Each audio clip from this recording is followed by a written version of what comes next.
The Daily Brad Devotions. Today's reflection with Pastor Jeff Eliscopides. Happy Monday, Brad Jeff. Good morning.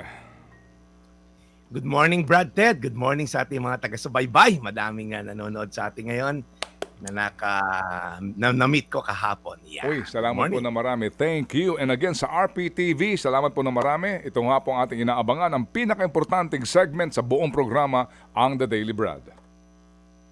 Yes, Brad Ted, batiin ko muna yung aking bunso. Happy 25th birthday. Patricia Eliscopides, ang aming interior designer. Good, happy birthday. Yan. And of course, marami nanonood, Ted. Joshua, Jopay, Jay Notorio, Dinah Red Sanchez, at si Darth Mercado. Thank you for listening. Love month na, mga Brad. Masyado po natitrivialize ngayon yung word na love. Dati pa naman, masyado na commercialize, na trivialize, ibig sabihin po bumabaw, at naging sukatan nga madalas, hindi naman gine-generalize natin, pero alam niyo, madalas ang sukat ng pagmamahal ngayon ay material. Okay, kaya madalas bumababaw yung halaga kasi nga pag walang halaga in terms of monetary, kapag maliit regalo mo, hindi mo ba ako mahal? Di ba? Parang kung walang regalo, malamang hindi mo ako mahal. Kaya parang feeling natin minsan mahal magmahal. Okay, so meron po kasi tinatawag na worldly type of love. Ito po yung pagmamahal na puro pakabig ba yung gusto. Kaya marami puro takers more than givers. Okay? Gusto lang nila makakuha dun sa object na kanilang minamahal. Hindi lang po ito pang romantic love, pwede rin itong sa pamilya, di ba? Kung yung anak mo nagbibigay sa iyo ng honor, kasi ang galing sa school, naipagyayabang mo sa mga kumare mo, kaya mas paborito mo, mas mahal mo itong isang bata na to kaysa sa isang anak mo na hindi nagpe-perform. So, alam niyo po yon, parang naging transactional kind of love, hindi lang superficial. Pag meron ako nakukuha, mamahalin kita. Pag wala na ako nakukuha, scratch ka na sa akin. I-unfriend na kita kung ayaw mong i-like yung mga post ko sa Facebook. So, sa dami ko pong na-counsel through the years bilang pastor na halos 2 dekada, ganun po yung nakikita kong problema sa mga lovers. Parang bigay ng bigay, yung isa naman kuha lang ng kuha, kaya naghihiwalay because I have nothing left to give. So sa ngayon pong linggo na to, bubusisiin natin, ano-ano ba yung mga katangian ng godly kind of love? Ano yung katangian ng pusong selfless more than being selfish? Okay, again, linawin ko po, hindi lang to pang romantic love na pagmamahal. Pwede po pagmamahal sa kapwa, sa kaopisina, kasama sa bahay, etc. So una po sa listahan, ang katangiang pagiging mapagpasensya. Ayan. Patience. Ano po ba yung patience? Yung you're holding your emotion, yung galit, yung negative feeling, yung anger sa pagresponde sa na-receive mong pagtrato sa iyo.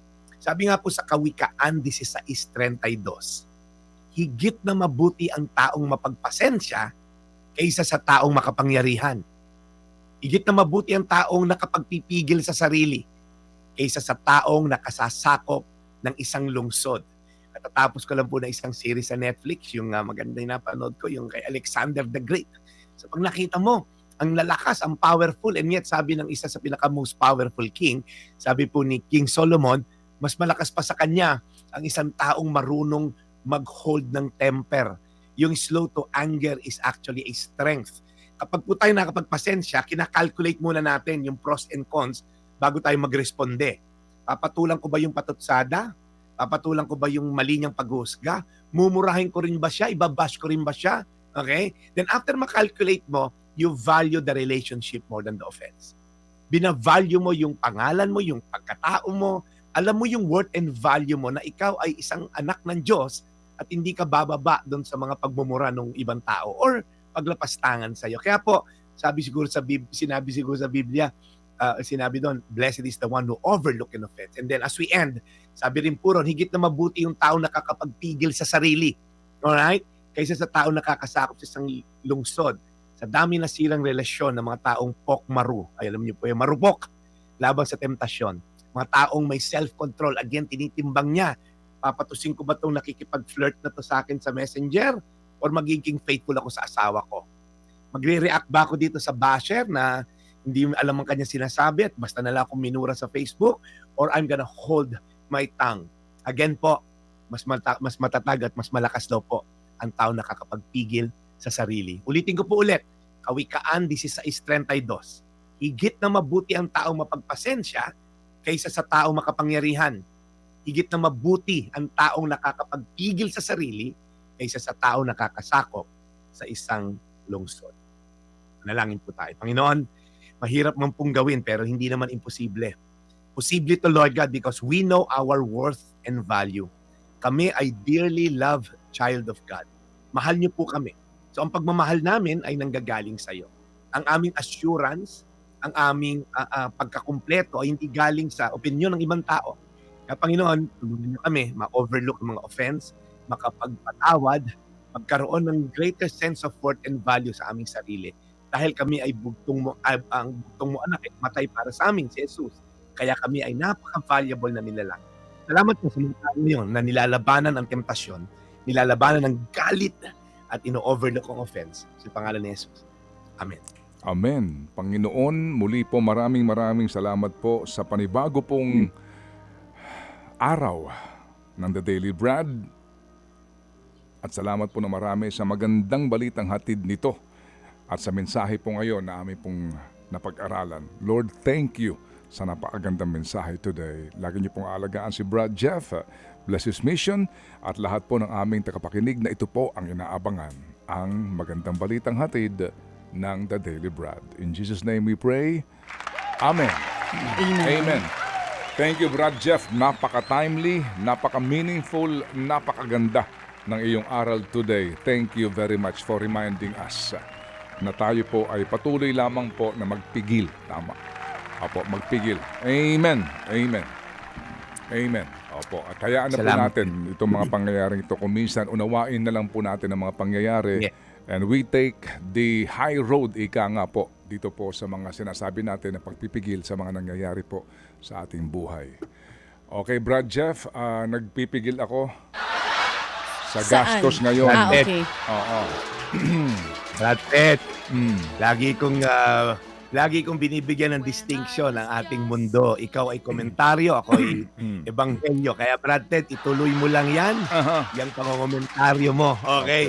Iba yan. Okay? Ang sinasabi natin po dito, again, linawin ko lang Brad Ted, alam ko naman na alam mo na to. Yung pong pag-respond po na personal attack sa'yo, pag-respond po na talagang minamaliit ka, binabaliwala ka, doon mo po talaga mapapractice yung self-control at Amen. pagiging matatag. Amen. Okay. Amen. Iba po yung ginagawa ni Brad Pitt at ni Chacha sa kanilang calling. Yan pong pagkomentaryo sa mga masasama nangyayari sa bansa natin. Yan po ay kanilang calling. Iba po yan. Hindi yan ang tema natin ngayon. Yan, Amen. Amen. But again, dito naman sa tema mo, Brad Jeff, sincerely, tama. No? Ang gandang, ang gandang aral yan para sa ating lahat. Kung minsan sa ating mga personal na buhay po, nangyayari po yan. Yung pagsubok sa haba na yung pasensya. Di ba? Sa pagsubok ng pag-intindi na lang sa mga nangyayari. Amen. Amen. Sige. So Brad, sino mga nagtungo sa iyo kahapon at first time mo nakilala at nakikinig din sa atin, nanonood sa atin? Yes, may isang grupo ng pamilya, no? Sila Cheche, taga Taytay pa. May kasama 3 anak. Last week, nandun din sila. So, thank you so much mga nakikinig lang dito sa atin. At iba-iba pa, San Mateo, kung sa San Lupalop, at dinalo tayo sa Fairmont.